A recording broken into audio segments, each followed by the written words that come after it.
আল্লাহরে ইবাদত দিয়া খুশি করে জান্নাত পাওয়া বড় কঠিন। কারণ তার ইবাদত করার মাখলুকাত অভাব নাই। তাকে সেজদা করতেছে আল্লাহর এমন ফেরেশতা যারা জন্মের পরে সৃষ্টির পরে সেজদায় গেছে, কিয়ামত পর্যন্ত মাথা তুলবে না। আপনি কয় লম্বা ইবাদত করবেন, কয়টা তাসবিহ করবেন, কতটুকু লম্বা? আমার ভাইয়ের আল্লাহর জিকির করতেছে ফেরেশতারা, এমন তাসবিহ পড়ে, কেউ দাঁড়ায়া, কেউ রুকুতে, কেউ সেজদায়, কেউ বসে। আল্লাহ বলছে কুমু ওয়াসাব্বিহু হাত্তা আমুরাকুম মাররাতান উখরা। ও ফেরেশতারা, তোমরা দাঁড়ায়া দাঁড়ায়া তাসবিহ পড়ো, আমি দ্বিতীয় অর্ডার না করলে পা নাড়াইও না। ওই ফেরেশতাগুলো এক দাঁড়ানোতে কিয়ামত হবে, জিকির বন্ধ করবে না। আপনি কয়দিন জিকির করবেন, কয়বার করবেন? আল্লাহকে আপনি খুশি করেন টেকনিক কইরা, বুদ্ধি কাজে লাগায়া। কেমনে খুশি করা যায়?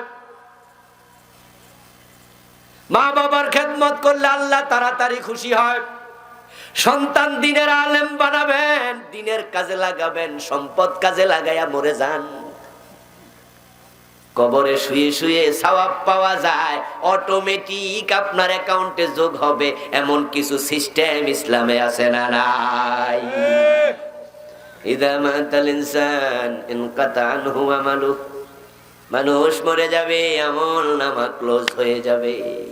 ইল্লা মিন সালাসা, তবে তিনটা অ্যাকাউন্ট 24 ঘন্টায় কখনো ক্লোজ হয় না। আমাদের দেশে কিছু কিছু কোম্পানি, আপনার ব্যাংকের এটিএম বুথ আছে, এখন প্রায় ব্যাংক এগুলা চালু করে দিছে। 4টা বাজে যাবেন, টাকা জমা দিতে পারবেন না, 4টার পরে তুলতেও পারবেন না। গেলে দেখবেন ব্যাংকগুলোর গেট বন্ধ, ভিতরে অফিসাররা কাজকর্ম করছে, কয় ক্লোজিং চলছে। আপনি চাইলেও টাকা তুলতে পারবেন না, জমা দিতে পারবেন না। আগামী দিন আইসেন, অফিস আওয়ার শেষ, কিন্তু এটিএম বুথে 24 ঘন্টায় টাকা তোলার সুযোগ আছে না নাই? কোম্পানি গ্রাহকের জন্য সুবিধা করে দিছে, কারণ রাতের 3টা বাজেও টাকা দরকার হবে। হাসপাতালে রোগীর চিকিৎসা হবে, হাসপাতালে এই মুহূর্তে নেওয়া লাগবে, অপারেশন জরুরি ভাবে করা লাগবে, টাকা নাই। কিন্তু হাসপাতালে গেলে তো আগে টাকা জমা দেও, তারপরে চিকিৎসা, ঠিক না? বিভিন্ন টেস্ট যখন করেন, টাকা কি পরে নেন আগে নেন? আগে টাকা জমা দিয়া যান, স্লিপটা নিয়ে আসেন যান। তো কোম্পানি কয় তাহলে এটিএম বুথ খুলে দিলাম, এখন 24 ঘন্টা খোলা। এটিএম বুথের মাধ্যমে এখন টাকা জমাও দেয়া যায়, টাকা আবার তোলাও যায়, সুযোগ আছে। আমার আল্লাহ তাআলা তার বান্দাদের জন্য কিছু এটিএম বুথের সিস্টেমে এমন আমল নামা রাখছে, যেটা কিয়ামত পর্যন্ত ক্লোজ হবে না।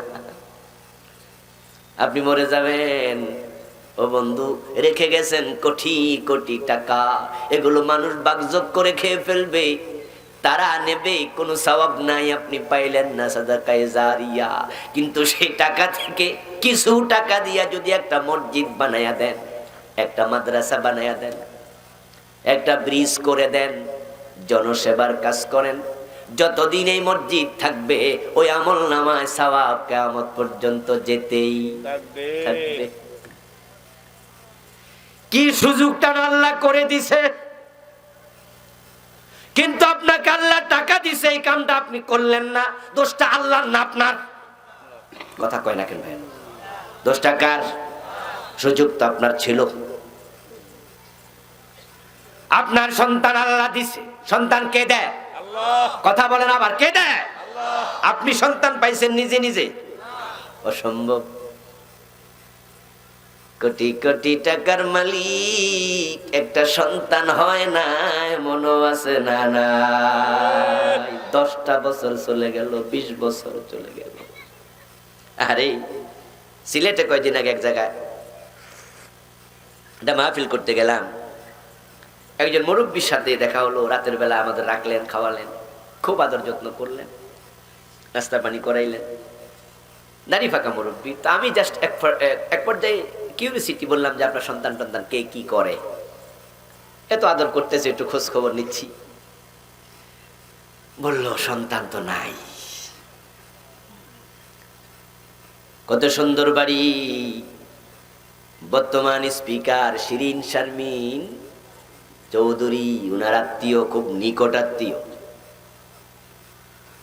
ক্ষমতাওয়ালা মানুষ, টাকাওয়ালা মানুষ, সন্তান নাই, 1000 কোটি টাকার মালিক, সন্তান নাই, এমনও আছে। আহা, যদি কোটি টাকা খরচ করলে সন্তান হতো, তারা সেটা করতে রাজি ছিল। আল্লাহ তাআলা সূরা আল ওয়াকিয়াতের জন্য বলছেন, আফারাআইতুম মা তুমনুন আনতুম তাখলুকুনাহু আম নাহনুল খালিকুন। ও স্বামী, তুমি স্ত্রীর বিছানায় গিয়েছো, তাকে সঙ্গে নিয়েছো, সঙ্গ দিয়েছো বটে, কিন্তু তার পেটের বাচ্চা কিন্তু তুমি বানাও নাই, বানাইছে কে? আল্লাহ। আনতুম তাখলুকুনাহু আম নাহনুল খালিকুন। আল্লাহ প্রশ্ন করে, তোমরা বানাও না আল্লাহ বানায়? কে বানায়? আল্লাহ। আপনার আল্লাহ তাআলা সন্তান দিয়েছে, এটা পরীক্ষা ছিল।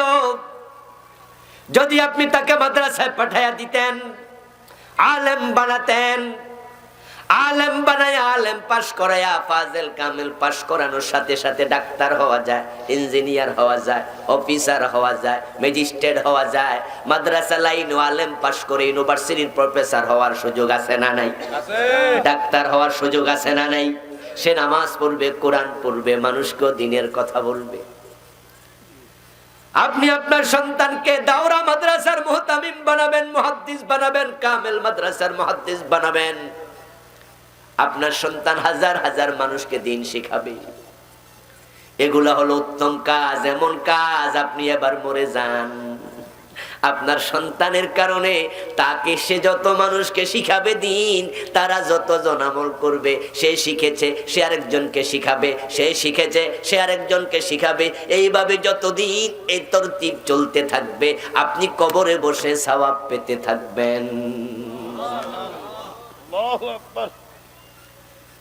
আপনার আল্লাহ সন্তান দিছে, এই ভালো কাজের সুযোগ আপনার আছে না নাই? কিন্তু আপনি কি করলেন? আপনি মক্তবে দিলেন না, কিন্টার গার্ডেনে দিলেন, আপনি মাদ্রাসায় দিলেন না, কলেজে দিলেন। আপনি সন্তানকে কোরআন শিখান না, ইংরেজি শিখালেন।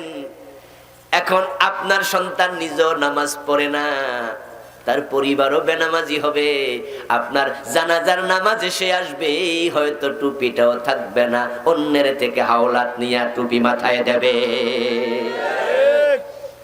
আপনার জানাজার নামাজে সে দোয়া শিখবে, সে হুজুর জানাজাটা কেমনে পড়ে একটু শিখাই দেন তো।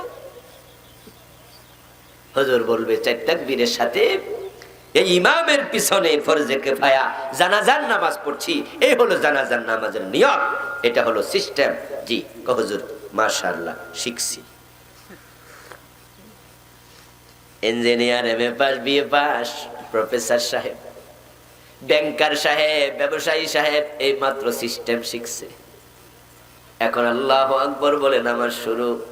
বলুন তো, তাকবীর দেওয়ার পরে দোয়া আছে না নাই? আছে। তো এটা উনি কবে শিখবো? এই মাত্র তো নিয়ত শিখছে।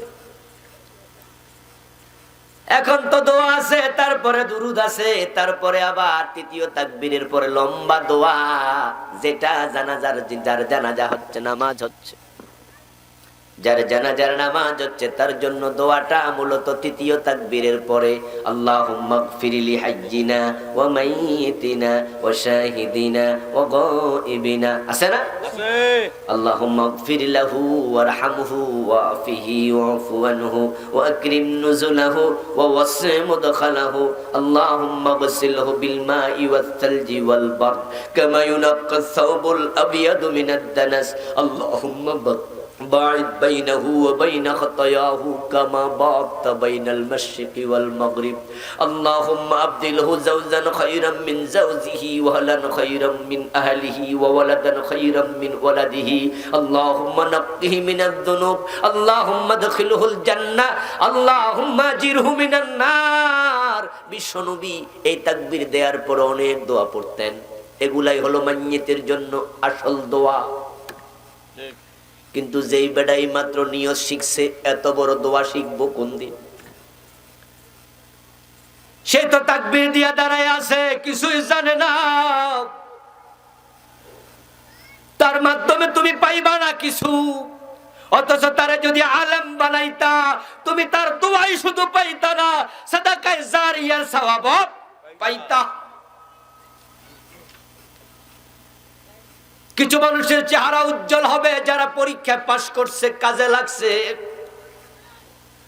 এখন আমরা যারা এখানে আছি, আমরা তো বাবা, আমরা তো দাদা, আমরা তো নানা, আমরা মা, আমরা খালা। আল্লাহ আমাদের কুল জুড়েও সন্তান দিয়েছেন। এখন কিছু ভালো সন্তান এই জমিনে দরকার আছে না নাই? কিন্তু ভালো মানুষের সংখ্যা দিন দিন কমে না বাড়ে? ভালো যদি কমে যায়, আলটিমেট খারাপ বেড়ে যাবে। এখন খারাপ যদি বেড়ে যায়, সাদাকায়ে জারিয়া যেমন আছে, গুনাহে জারিয়াও আছে। আমাদের দেশে আমরা সাদাকায়ে জারিয়ার ওয়াজ একটু বেশি শুনছি, গুনাহে জারিয়া যে আছে এটা আমরা অনেকে জানিও না। অথচ হাদিস আছে, মান সান্না ফিদ্দিন সুন্নাতান সাইয়্যাতান ফালাহু বিজরুহা ওয়া বিজরু মান আমিলা বিহা। মসজিদ বানায়া মরে যাও, সওয়াব যেতে থাকবে কিয়ামত পর্যন্ত। যতদিন মসজিদ থাকবে ততদিন পর্যন্ত। যদি সিনেমা হল বানায়া যাও, গুনাহ বুঝি যাইও না। মসজিদ রেখে যাও, সওয়াব পাইবা। সিনেমা হল বানায়া যাও, গুনাহ পাইবা। কাউকে ভালো এলেম শিখাইয়া গেছো, সওয়াব পাইবা। ছেলে ভালো হলে মাথা নূরের তাজ হবে, পুরস্কার। ছেলে যদি খারাপ হয়, তোমার ছেলে গাঁজাখোর হয়েছে, মদখোর হয়েছে, তোমার ছেলে টেন্ডারবাজ হয়েছে, তোমার ছেলে অন্য মেয়েদেরকে ডিস্টার্ব করে ইফতেজার হয়েছে, তোমার ছেলে মানুষের জমি দখল করে সিটার হয়েছে, আছে না? মাস্তান আছে না? গদ্দান মোটা। বাবা আবার মাঝে মাঝে খুশিও হয়, আমার ছেলের মানুষ ডরায়। আবার প্রয়োজনে কটিয়াদি বাজারে পরিচয় দেবে, এই আমারে চিনস, আমি কিন্তু অমুকের বাবা। ছেলে পিস্তলবাজ, ছেলে মাস্তান, ছেলে টেন্ডারবাজ হয়েছে, গাঁজাখোর হয়েছে, কত লম্বা লম্বা চুল, হাতের মাঝে বালা আছে, কানও আবার ছিদ্র আছে, কানে জিনিসও দিছে। এমন কিছু ছেলে আছে না নাই? ওগুলোর বুঝি বাবা নাই? বাবারা সব দেখে। তুমি মরে যাও, ছেলে যত আকাম করবে তোমার অ্যাকাউন্টে সেটাও জমা হতে থাকবে। এই জন্য ছেলেদের দুশ্মন বানানো যাবে না, বউকে দুশ্মন বানানো যাবে না। ফাহজারুহুম, তাদের ব্যাপারে সতর্ক হতে বলছেন কে? ভালো সন্তান কে না চায়? আসলে এই কথা বলো না, কথা বলো না, আওয়াজ কানে আসছে। কথা বলবা না, প্রজেক্টটা চলে কথা। ভালো সন্তান কে না চায়? প্রত্যেকটা বাবাই চায় সন্তান ভালো হোক, কিন্তু ভালো যে হয় না, ভালো যে দিন দিন কমতেছে, খারাপ বেড়ে যাচ্ছে, এর কিছু কারণ আছে না নাই? সবকিছু আল্লাহর দোষ দিয়া বাঁচা যাইব? যারা তাকদীর খারাপ, হ্যাঁ তাকদীর খারাপ, তাকদীর ওয়ালার দোষ দিলা? এগুলো আমাদের নিমক হারামি। যখন এ প্লাস পায়, গোল্ডেন এ প্লাস পায়, তখন জিজ্ঞাসা করে, বাবা এত সুন্দর রেজাল্ট কেমনে হইলো? তখন আমি 8 ঘন্টা লেখাপড়া করছি, 6 ঘন্টা করছি, হাতের লেখা সুন্দর ছিল, এই কাম ও কাম। ও পরের বছর রেজাল্ট খারাপ, তাকদীর খারাপ। তো আগের বছর যে রেজাল্ট ভালো, তাকদীর ভালো, এটা কেন কইলা না? তখন ক্রেডিট নিছো নিজে, আর আজকে খারাপ হওয়ার পরে দোষ দাও আল্লাহর তাকদীর ওয়ালারে। খারাপ সন্তান বেড়ে যাচ্ছে কেন? এর কারণ হলো কামা তাদিনু তুদান। দুনিয়ার নিয়ম হলো যেমন কর্ম তেমন ফল। ইন্নাকা লা তাজনি মিনাশ শাওকিল ইনাব বিখ্যাত আরবি প্রবাদ, তুমি কাঁটাওয়ালা গাছ রোপণ কইরা আঙ্গুর ফল আশা করিও না, আম গাছ লাগাইলে সেখানে জাম হবে না। সন্তানরা হলো মা বাবার কাছে কাঁচা মাটির মতো, কুমারের কাছে কাঁচা মাটি যেমন, ওই আপনার কোলের সন্তান আপনার কাছে ঠিক। কুমার কাঁচা মাটি দিয়া গটি বানায়, বাটি বানায়, লোটা বানায়, ডাকনা বানায়, ডেকসি বানায়, পাতিল বানায়, কলস বানায়। একই কাঁচা মাটি এক একটা এক এক রকম হইছে। মাটির মন মতো না কুমারের মন মতো? কুমার চাইছে গটি বানাবো, তাই এমন ভাবে বানাইছে গটি হইছে। কুমার চাইছে আর একটু কাঁচা মাটি, এটা দিয়া গটি বানাবো না, এটা দিয়া বানাবো পাতিলের ঢাকনি, ঢাকনি হইছে। আপনি ছেলেরে মেডিকেল কলেজে ভর্তি করছেন, সে তো ডাক্তারি হবে। আর একটার ইঞ্জিনিয়ারিং কলেজে ভর্তি করছেন, সে ইঞ্জিনিয়ার হবে। আর একটার মাদ্রাসায় ভর্তি করছেন, সে আলেম হবে। এখন আপনি কি বানাতে চান? ছেলের দোষ দিয়া লাভ নাই, এটা সিদ্ধান্ত আপনাকে নিতে হবে।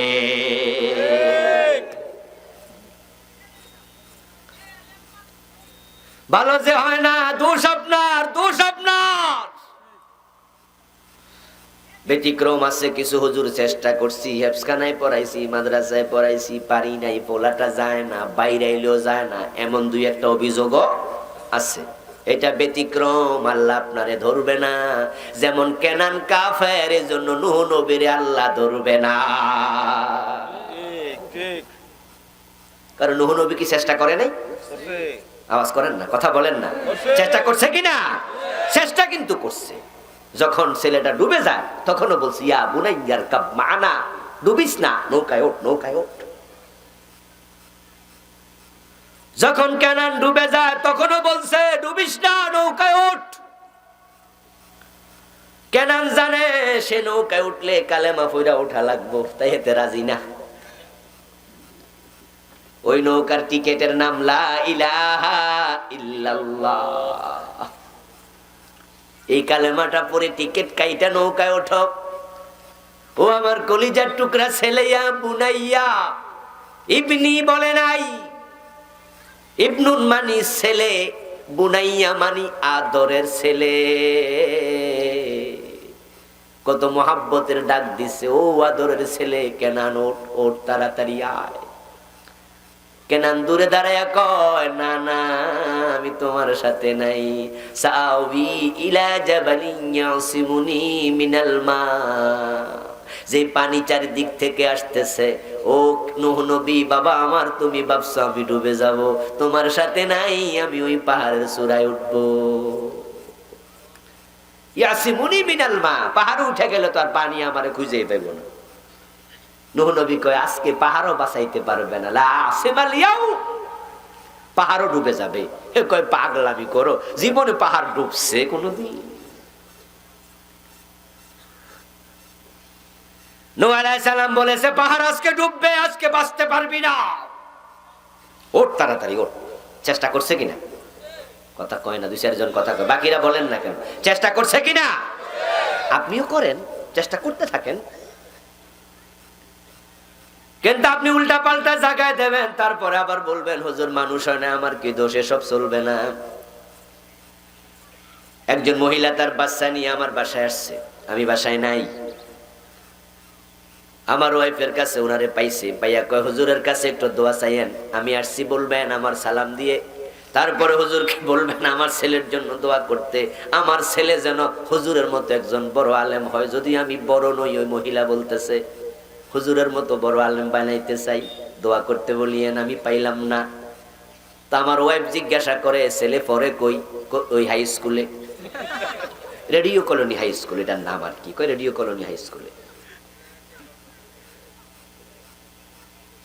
আমার বন্ধু আমার কাছে এবার দোয়া চাইলো, আমার ওয়াইফও মনে মনে হাসছে, বেশি কিছু আর বলে নাই।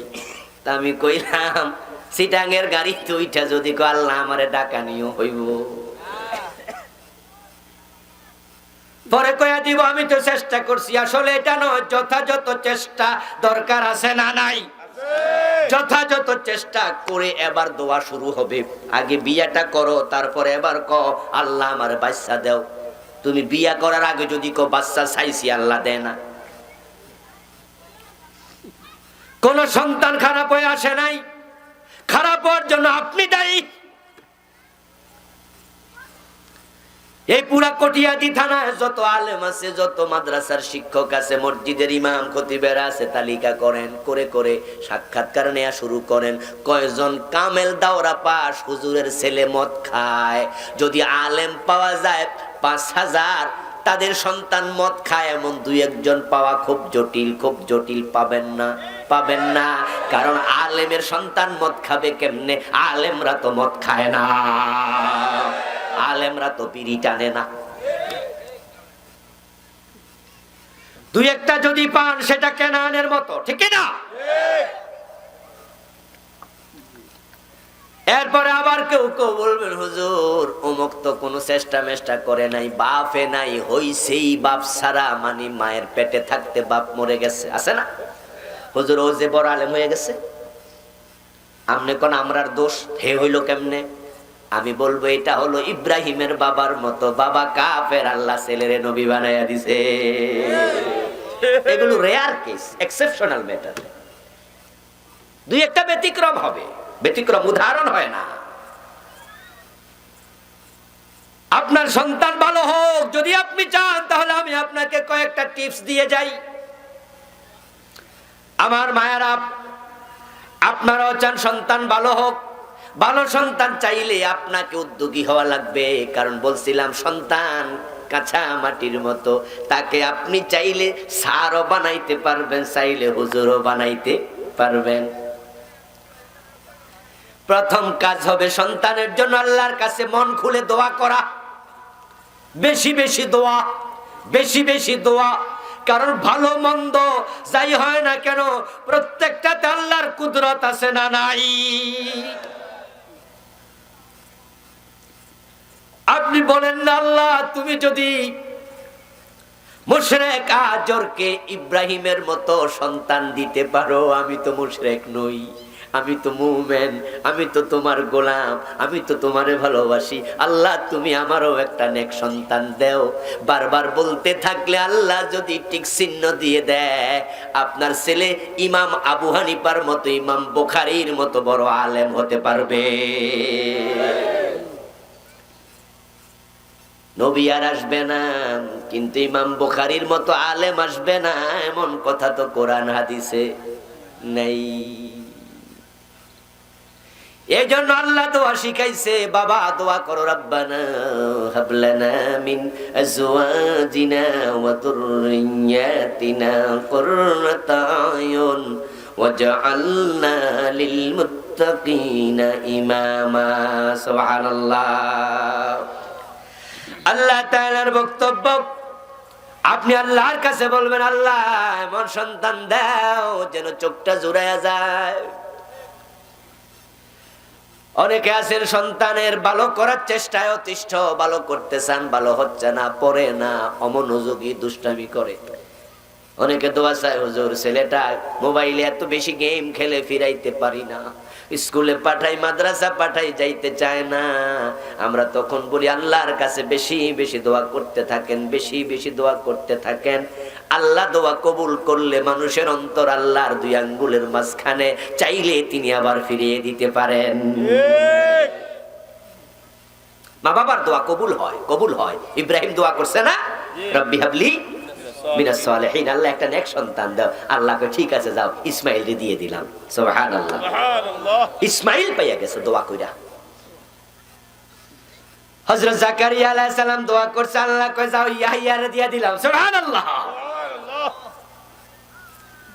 রব্বি হাবলি মিন লাদুনকা যুররিয়াতান তাইয়্যিবাতান ইন্নাকা সামিউদ দুআ। জাকারিয়া নবীকে আল্লাহ একটা উত্তম সন্তান দাও, আল্লাহ কই সাথে সাথে দিয়া দিলাম। সুবহানাল্লাহ। অথচ উনি তখন একবারে বুড়া, ডেন্ডুরা বুড়া।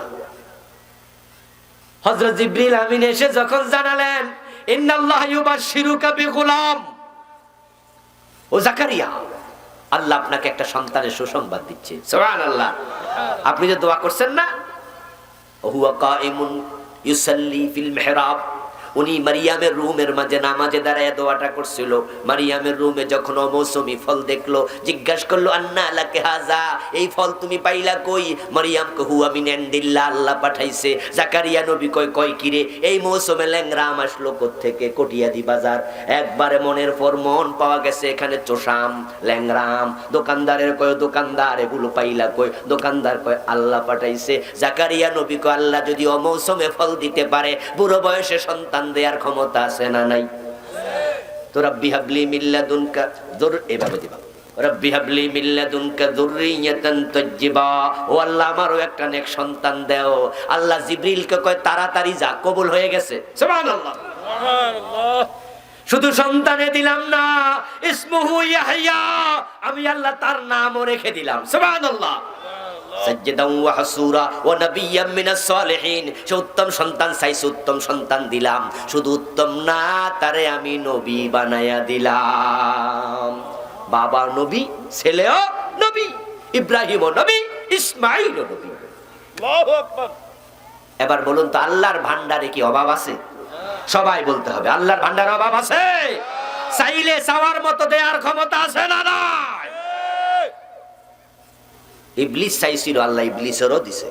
আল্লাহ ইবলিসেরও ফিরায় না। ইবলিস কইছিল আল্লাহ কিয়ামত পর্যন্ত হায়াত দাও, আল্লাহ কি ফিরাইছে? আল্লাহ যদি ইবলিসের দিতে পারে, আপনারে পারবে না? দোয়া করবেন, দোয়া দোয়া দোয়া। বদদোয়া দেবেন না সন্তানকে। আমরা অনেকে রাগ করে বদদোয়াটা দোয়া মাঝে মাঝে দিয়ে দেই, বিশেষ করে মা বোনেরা অনেকে, এই তোর উপর গজব করুক, ওই খোদার কালা। না রে মা, আমার সন্তানকে বদদোয়া দেবেন না। মায়ের মুখের বদদোয়া লেগে যায়, সাবধান। যদি রাগ বেশি হয়, একটু বেশি করে দোয়া করে দিয়ে। কি দোয়া করবেন? আল্লাহ তোরে হেদায়েত করুক। কথা বোঝেন? রাগ বেশি হলে কি বলবেন? আল্লাহ তোরে হেদায়েত করুক। যা।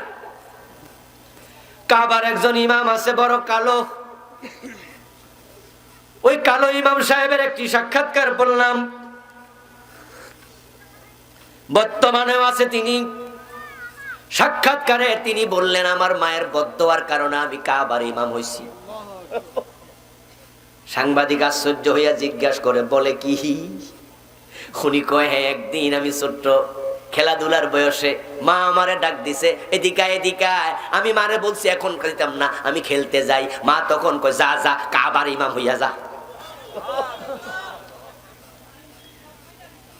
বুঝলেন? রাগ করে যা যা যা, আইবি না এখন, যা কাবা শরীফে ইমামতি করগা যা।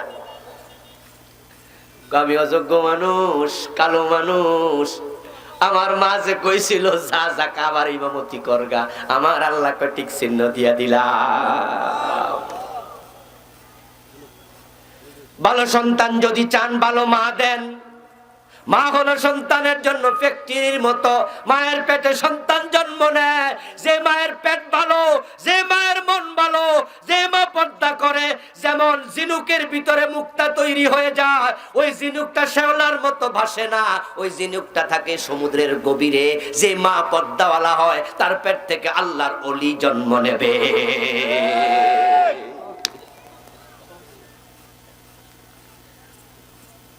যে মা পেট দেখায়া পিঠ দেখায়া হাঁটে, ওই মার পেট থেকে ভালো সন্তান আশা করা যাবে না।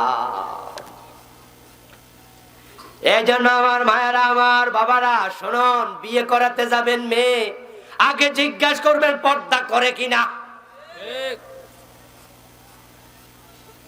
আপনার মেয়ে যদি বৈশাখী মেলায় যায়, বৈশাখী শাড়ি পইরা নাবির নিচে পাঁচের আঙ্গুল খালি রেখা, তারপরে এমন ৫০ স্টাইলে শাড়ি পরছে, শাড়ি না মশারি, পেটের পশমস দেখা যায়, এমন শাড়ি মশারি আছে না নাই? রাস্তায় হাঁটছে, পরপুরুষ তাকাইছে, তোমার নাবি দেখছে, পেট দেখছে। মা শোনো, তোমার বুকের নিচ থেকে তোমার নাভির নিচ পর্যন্ত এখানে ১ হাত পরিমাণ জায়গা আছে। এই জায়গাটা বড় দামি জায়গা, এখানে মানুষের জন্ম হয়। ওই জায়গার হেফাজত করিও। যেই পেটের দিকে পরপুরুষের নজর পড়ে গেছে, আন-নাজরু সামুম মাসমুমিম মিন সিহামিশ শয়তান।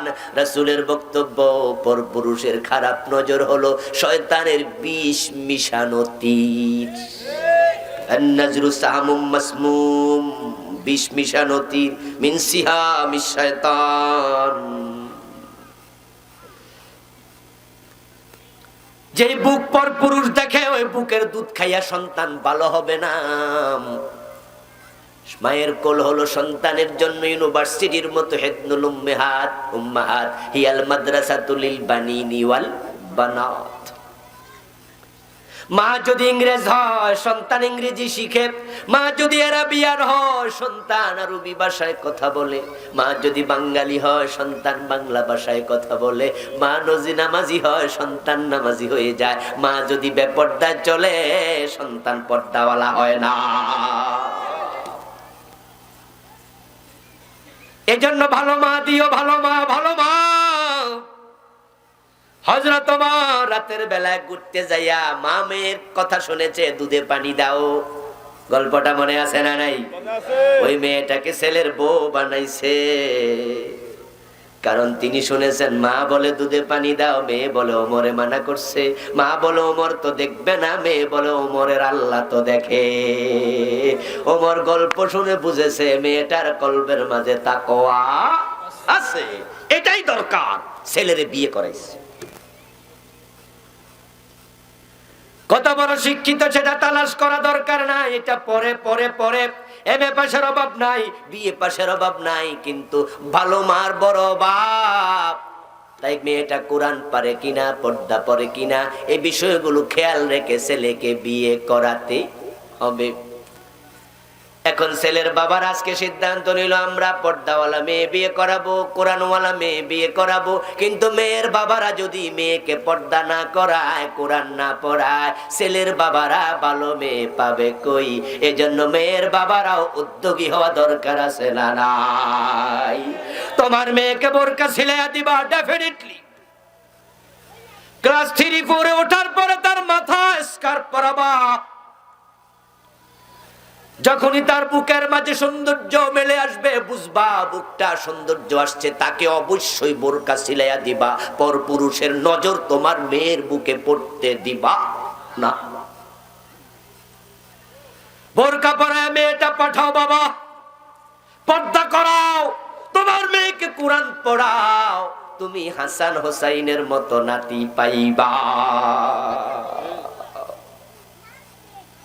হাসান হোসাইনকে নিয়ে বিশ্বনবী গর্ব করতেন, তুমি এমন নাতি পাইবা, তুমি দুনিয়া আখেরাতে নাতিকে নিয়ে গর্ব করতে পারবা। সন্তানকে কোরআনের তালিম দেবেন, একটু বড় হবে যখনই কথা বলতে শিখবে তখনই তাকে আপনার পারিবারিক মূল্যবোধ সন্তানকে আপনি প্রথমে সালাম দেবেন, দেখা হলে সালাম দেন, ঘরে ঢুকলে সালাম দেন, কোনো মেহমান আসলে বলবেন যাও সালাম দাও, কলিং বেলে টিপ দিয়েছে দরজা খুলে সালাম দাও, অমুক ঘরে আন্টি আসছে তোমার ঘরে বেড়াইতে দেখলে সালাম দাও। দেখবেন আপনার সন্তান কিছুদিন পরে সবাইকে সালাম দিতে শিখবে। আপনি কুমারের মতো কাঁচামাটি আপনার হাতে কি করবেন আপনি ভাবেন? আপনার সন্তান আল্লাহর কাছে মামলা দেবে, দুশ্মনী করবে, এমন সন্তান দরকার নাই। মানুষ ঘরে এসে জিজ্ঞাসা করে কেমন আছো বাবু, আপনি শিখিয়ে দেন বলো আলহামদুলিল্লাহ ভালো আছি। সন্তান যদি কারোর সাথে কখনো কোনো মিথ্যা বলে, সাথে সাথে বলে দেবেন বাবা মিথ্যা বলা যাবে না। সন্তানের সাথে কখনো মিথ্যা বায়না ধরবেন না, মিথ্যা ওয়াদা করবেন না। বাবু তুমি ঘুমায় যাও, ঘুমাইলে সকাল বেলায় তোমাকে 10 টাকা দেব। সকালবেলা ঘুম থেকে ওঠার পরে যদি 10টা টাকা না দেন, সন্তান বুঝবে বাবা মিথ্যা কথা বলে। সুতরাং সন্তানও মিথ্যা কথা শিখে যেতে।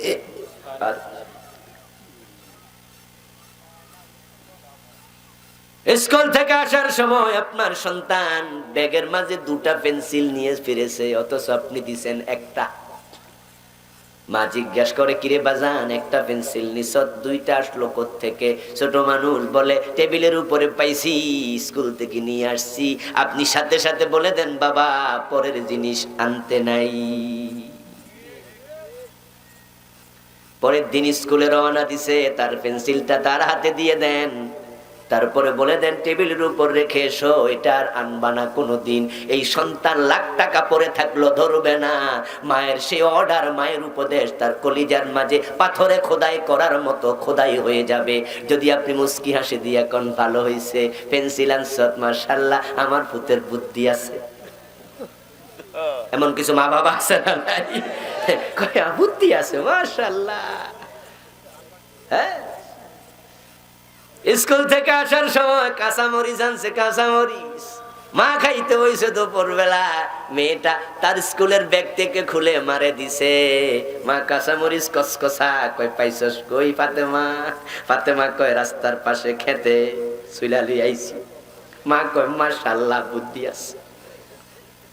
এই যে তুমি মাশাআল্লাহ বুদ্ধি আছে কইছো, পেন্সিল আনছে আজকে, কাঁচামরিচ আনছে আজকে, বড় হইলে পরের গরু চুরি করতে পারে।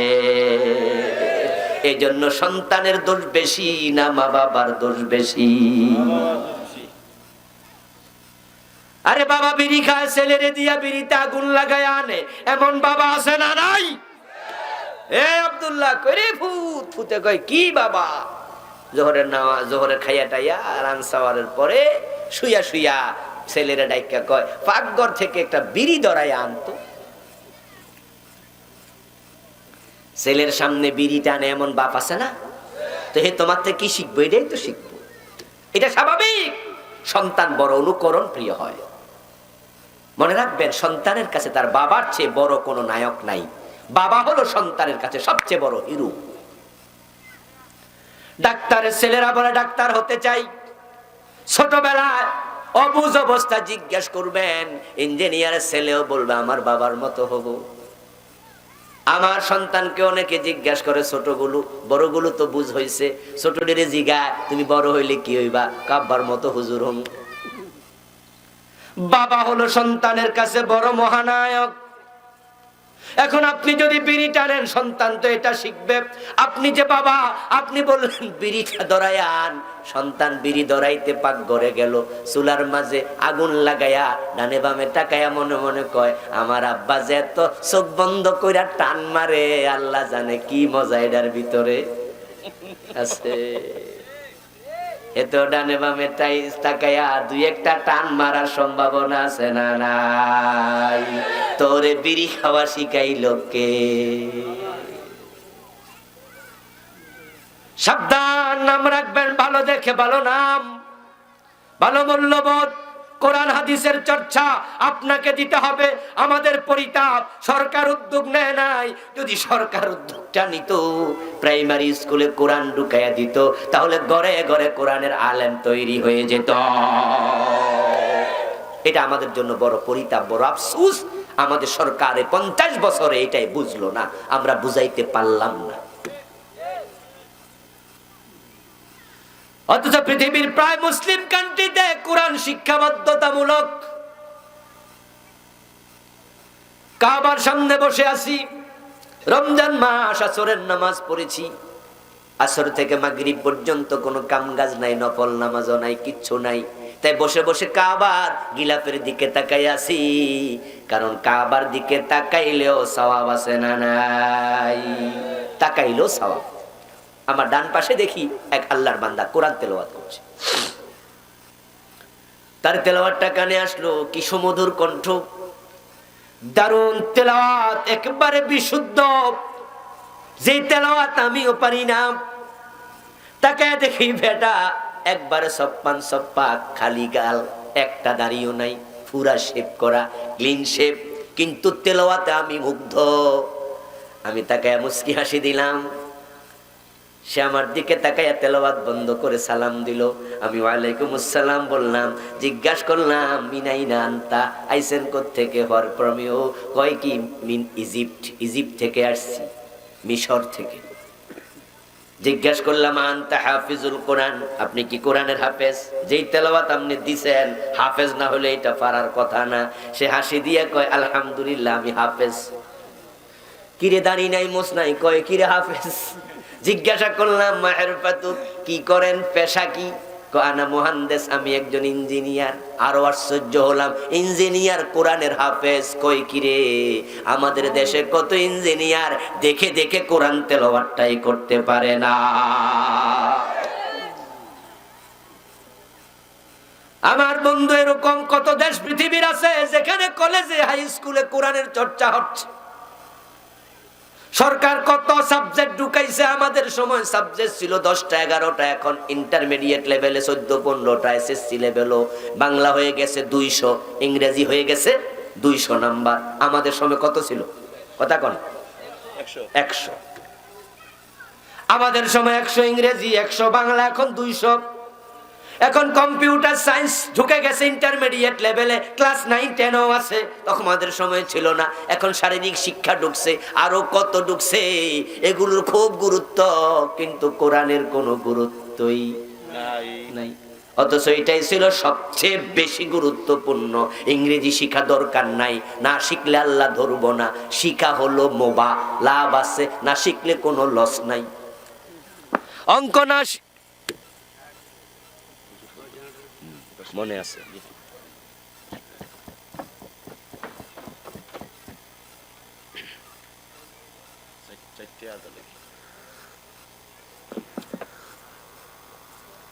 অঙ্ক না শিখলে আল্লাহ ধরবে না। শিখলে ভালো, না শিখলে গুনাহ নাই। কিন্তু কোরআন যদি না জানো, আল্লাহ ধরার সম্ভাবনা আছে না নাই? শুধু ধরবো নাকি ধরবই? তো ওটার গুরুত্ব কই? আমাদের সরকারগুলো মুসলমান, কিন্তু তারা যেটা কেন বুঝে না আমার জানা না। আমরা দাবি জানাতে চাই, প্রাইমারি, হাই স্কুল, কলেজ লেভেলে কোরআন হাদিস ঢুকাতে হবে।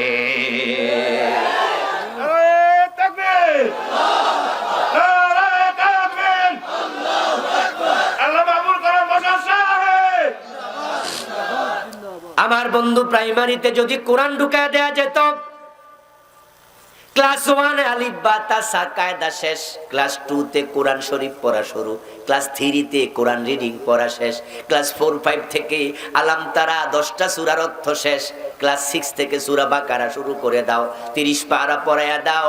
এইভাবে যদি সামনে আগাও, তোমার ছেলে মেডিকেলের ডাক্তার হয়ে সাথে সাথে কোরআনের আলেম হয়ে যেত, ইঞ্জিনিয়ার হতো, আলেম হতো, প্রফেসর হতো, কোরআনের আলেম হতো। সরকার এটা করে না, এজন্য তাদেরকে আল্লাহর কাছে জবাব দিতে হবে। এখন তারা করে নাই, তারা করবে কি করবে না তাদের ব্যাপার, কিন্তু বাবা হিসাবে কোরআন শিখানো আমাদের দায়িত্বের অন্তর্ভুক্ত আছে না নাই? এজন্য আপনারা সবাই এটা করবেন, সবাই সবাই সবাই। আপনার সন্তানকে অবশ্যই কোরআন শেখাতে হবে। কোরআন এমন এক কিতাব, যেটা হাতে তুলে দেন, হাতে তুলে দেন, যেই হাতে কোরআন ওঠে ওই হাতে কোনোদিন মদের বোতল উঠবে না। কিন্তু দেশ এখন ইয়াবার সাগরে ভাসতেছে। কোরআনওয়ালা না হলে উপায় নাই। দিহানের মা দেখলাম আপনার ফেসবুকে স্ট্যাটাস দিছে, ওই দর্শক দিহান, তার মা কয়, আমার ছোট্ট ছেলে এত আকাম করলো কেমনে? আমি তো নিজেও বুঝি না। করবে না কেন? যে হাতে কোরআন তুলে দাও না, ওই হাতে মদের বোতল এবং পিস্তল ওঠার সম্ভাবনাও আছে না নাই? এজন্য মা বাবা তুমি 1 নাম্বার দায়ী। এজন্য আসুন আমরা কোরআনের আলোকে সন্তানগুলোকে মানুষ করতে চাই, কোরআন হাদিস অনুসরণ করে নিজের সমাজ পরিবার সাজাতে চাই, দেশটাকে সাজাতে চাই। আপনারা আমরা যদি একমত হওয়া শুরু করে দেই, কোরআনের বিধান ঠেকানোর ক্ষমতা কোনো জালেমের হবে না। আল্লাহ তাআলা এর আলোকে সমাজ গঠন করার তৌফিক দিন, বলুন আমিন।